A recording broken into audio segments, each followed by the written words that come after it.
नमस्कार, डॉक्टर डिम्पल त्यागी चैनल में आपका स्वागत है।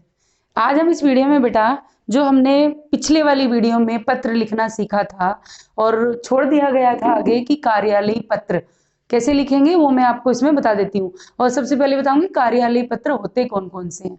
एग्जाम में 12वीं कक्षा में या 11वीं में ये पूछा जाता है कि कार्यालयी पत्र लिखिए, सरकारी लिखिए, अर्ध सरकारी, तो ये क्या है। ठीक है बेटा, तो कार्यालयी पत्र हम इसमें लिखना सीखेंगे। तो कार्यालय पत्र का जो पहला प्रकार है वो है सरकारी पत्र। कार्यालय और सरकारी एक ही होता है, कार्यालय से निकलने वाला, ठीक है, और सरकारी जो कार्यालय है उनसे निकलने वाले हैं। तो सरकारी पत्र नंबर 1 इसका है।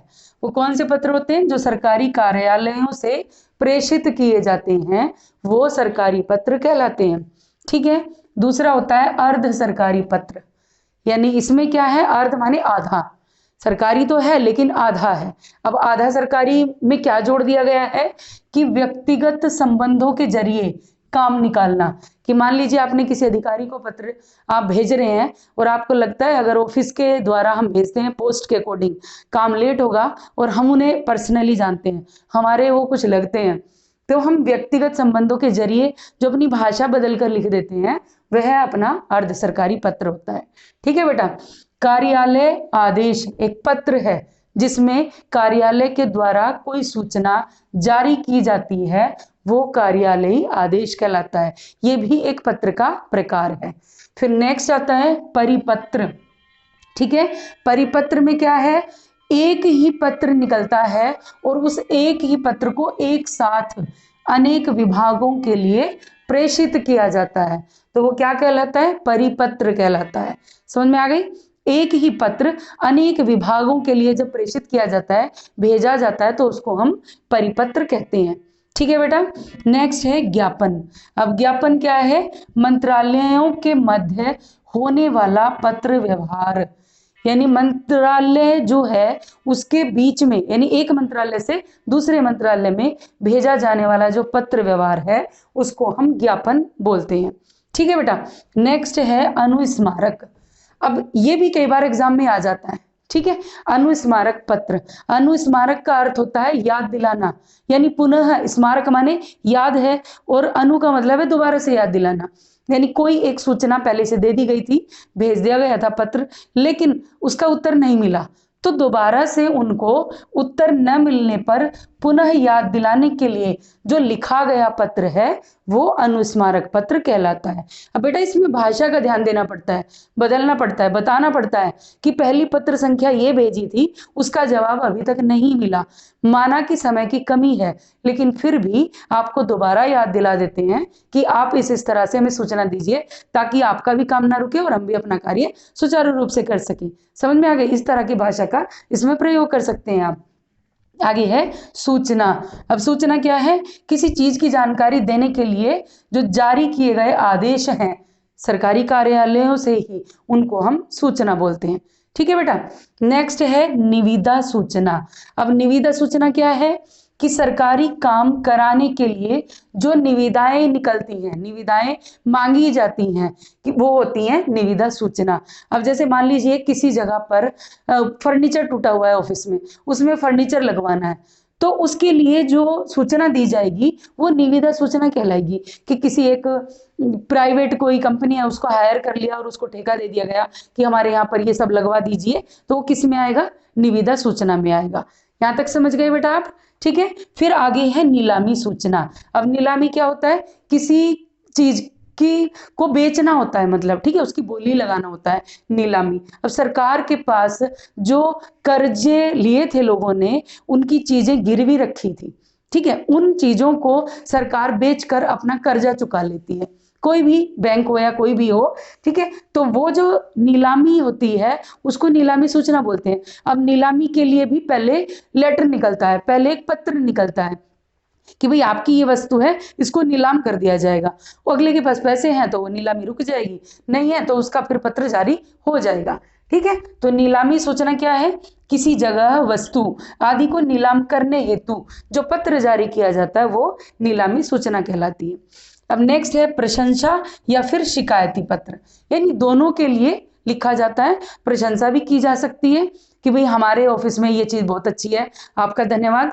और शिकायती भी हो सकता है कि यहाँ पर पानी की टंकी जो है टूटी हुई है और उसका आप नवीनीकरण कराइए, या जल बोर्ड के लिए आप और भी कोई पानी गंदा आता है या जो भी आता है, शिकायत के लिए भी पत्र आप लिख सकते हैं।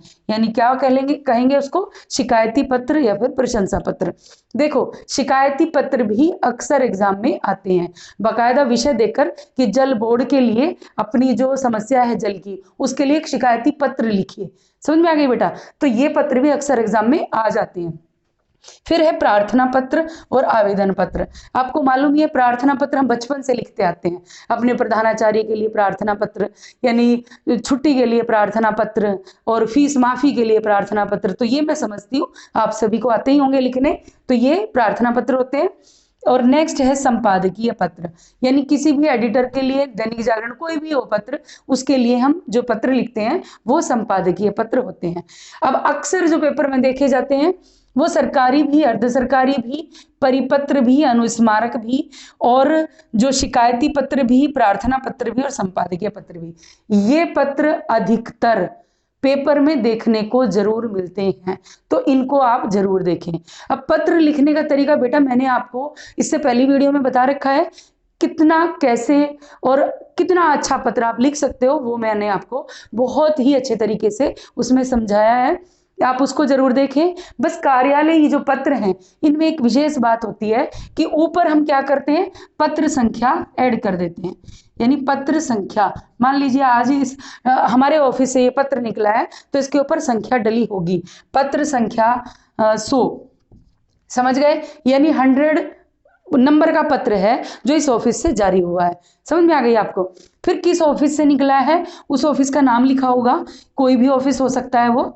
ठीक है, चलिए मैं लिख देती हूँ इसमें हरियाणा बोर्ड ऑफिस। ठीक है, मैं लिख ही देती हूँ जगह का नाम, मान लीजिए तो क्या है, हरियाणा बोर्ड ऑफिस। ठीक है, ये जगह है जहां से पत्र निकला है। समझ में आ गई बेटा आपको? फिर दिनांक हो जाएगा।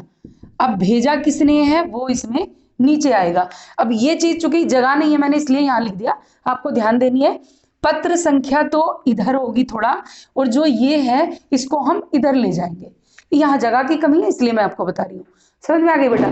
तो ये पत्र संख्या इधर आ जाएगी, यानी पेज के इस कोने पे, और हरियाणा बोर्ड ऑफिस किधर आएगा, दिनांक इस कोने पे। ठीक है, फिर पत्र संख्या के नीचे ही वही प्रेषक का नाम, समझ रहे हो, प्रेषक आएगा।